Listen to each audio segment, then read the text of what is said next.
का महत्व समझेगा। दिवाली का पर्व हिंदू धर्म का सबसे प्रमुख और बड़ा पर्व है। हम सबके लिए एक ऐसा त्योहार है जिसका इंतजार हमेशा करते हैं, जो खुशियां लेकर आता है, जो जेब तो खाली करा देता है पर घर का माहौल अच्छा कर जाता है। एक बात हमेशा याद रखिए कि अब 1 साल बाद दिवाली आएगी। इसके साथ ऐसा होता है कि दिवाली कार्तिक मास की अमावस्या तिथि को मनाई जाती है। हमें 1 साल के अंदर आने वाले इस त्योहार को इस बार बहुत जबरदस्त तरीके से मनाना है। इस दिन महालक्ष्मी के साथ साथ गणेश, कुबेर भगवान की पूजा आराधना अर्चना की जाती है। साथ में भगवान विष्णु की पूजा की जाती है। ये त्योहार धनतेरस से शुरू होता है और इसका समापन जो होता है, आपको मालूम है कि बहुत अच्छे से भाई दूज पर होता है। कहते हैं, कथाओं के अनुसार मान्यता है कि 14 वर्ष के वनवास को पूर्ण करने के बाद सीता लक्ष्मण एक साथ अयोध्या वापस आए थे। उनके आने के उपलक्ष्य में पूरे शहर में, अयोध्या में दीप जलाए गए थे, उसे दिवाली कहते हैं। उनके आने की खुशी में पूरा अयोध्या घी के दीपकों से सजाया गया था। इसी वजह से हर साल हम भी अपने घर में धूमधाम से दिवाली मनाते हैं। लेकिन दिवाली की तारीख को लेकर कंफ्यूजन है और ये दुविधा भी है। इसे दूर करने के लिए 2 मिनट का उपाय जिंदगी बदल जाए में मैं आपके साथ शेयर करूंगी। अगर हम दिवाली 20 तारीख को मनाते हैं तो हमें दिवाली वाली रात मिलती है, यानी कि अमावस की रात। दिवाली का महत्व अमावस की रात से है, तो कायदे से दिवाली जो है वो हमें 20 को ही मनानी चाहिए।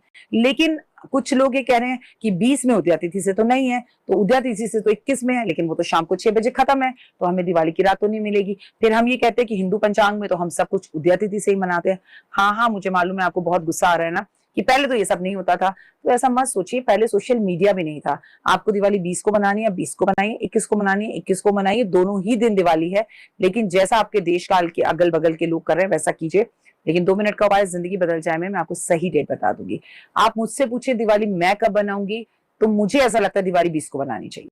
दिवाली क्यों की जाती है? माँ लक्ष्मी की पूजा, अक्सर दिल में ये बात आता है। सबसे पहले ये कहीं लिखा नहीं है कि नहीं करनी चाहिए दिवाली पर लक्ष्मी जी की पूजा। अयोध्या की लक्ष्मी लौट कर 14 साल बाद घर वापस आई थी। जाते ही सीता मैया के पूरा तितर बितर हो गया था अयोध्या। भरत राजा बनकर भी राजा नहीं बन पाया, जंगल में जाकर बैठ गया। लक्ष्मण भाई के साथ पहले ही चला गया था। सारे के सारे भाइयों ने अपने पिता को खो दिया था। सारी की सारी रानियां सीता के जाने से विधवा हो गई थी। जब लक्ष्मी घर से रूठकर जाती है ना, यही सब लक्षण होते हैं। तो भाई दिवाली बनाने का मुख्य कारण कोई भी आपको नहीं बताएगा, मैं बताऊंगी। इसीलिए मनानी चाहिए दिवाली क्योंकि उस दिन माँ सीता यानी कि घर की लक्ष्मी लौट कर घर आई थी। इसलिए तो कहते हैं अपनी घर की लक्ष्मी को कभी नाराज मत करो।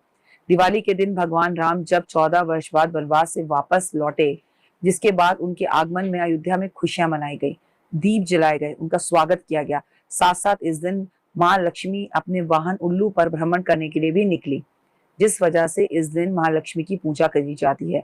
ऐसा शास्त्रों में कहा जा रहा है, इसलिए इस दिन पूजा करने का महत्व बहुत ज्यादा है। दिवाली के त्योहार को प्रकाश पर्व कहा जाता है। दिवाली बुराई पर अच्छाई की जीत के रूप में मनाई जाती है। दिवाली के दिन लोग अपने घर में जहां काम काज को निपटाकर महालक्ष्मी की पूजा में लग जाते हैं, साल भर लक्ष्मी के वास होने की कामना करते हैं, तपस्या करते हैं, हवन करते हैं, पूजा करते हैं। घर तक दिन काली मिर्च लेनी है आपको, 7 से 11 दाने लें और अपने परिवार सदस्यों के सर पे से इसे एक बार घुमाएं, एंटी क्लॉकवाइज घुमाएं, घड़ी की विपरीत दिशा में घुमाएं और इसे बाहर जाकर दक्षिण दिशा की तरफ फेंक दें और धन धान्य वृद्धि हो और शत्रुओं से हमें मुक्ति मिले, ऐसी कामना करिए। दिवाली वाले दिन शाम को आपको करना है। दिवाली वाली रात को माता लक्ष्मी की कृपा पाने के लिए 5 साबुत सुपारी, 5 काली हल्दी, 5 काली कौड़ी गंगा जल में अच्छे से इन्हें धो लें। लाल कपड़े में बांधकर इसे एक चांदी की डब्बी के अंदर या कटोरी में रखकर और इसके अंदर इत्र छिड़क कर भगवान गणेश अर्चना करें। भगवान गणेश और माँ लक्ष्मी की अर्चना करें और पूरे साल इसे अपने मंदिर में उसी जगह पर रहने दीजिए। फिर देखिए धन धान्य में कैसे वृद्धि होती है। और हर शुक्रवार इसे दोबारा गंगा जल से धोइए, फिर इत्र छिड़के और फिर इसके आगे दीप जलाइए। कर देखिए, आनंद की अनुभूति प्राप्त होगी। जो भी करना विश्वास के साथ करना। दिवाली के दिन दरवाजे पर सिंदूर और घी से आपको स्वास्तिक बनाना चाहिए।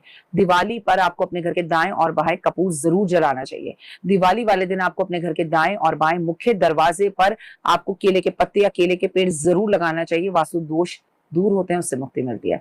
के पेड़ की पूजा जरूर करनी चाहिए। घर में वृद्धि के लिए दिवाली वाली रात को माँ लक्ष्मी की पूजा करनी चाहिए, हवन करना चाहिए, सिंहलगन में कनकधारा स्तोत्र का पाठ करना चाहिए। हमें चांदी की कटोरी में कपूर जलाना चाहिए और उसका पूरे घर में धुआं देना चाहिए। दिवाली पर माँ लक्ष्मी को खुश करने के लिए आपको अपने घर की लक्ष्मी को पहले खुश करना चाहिए। आपकी पत्नी का ध्यान रखना चाहिए, अपनी घर की लक्ष्मी, आपकी बेटी, आपकी माँ, इनको पैसे देने चाहिए ताकि माँ लक्ष्मी आपके भंडारे भरे। दिवाली पे लड़ना नहीं चाहिए और सुबह 9 किलो गेहूं, 2 किलो गुड़ कम से कम मंदिर में दान को। दूध और चावल बेहद पसंद है, खीर जरूर बनानी चाहिए।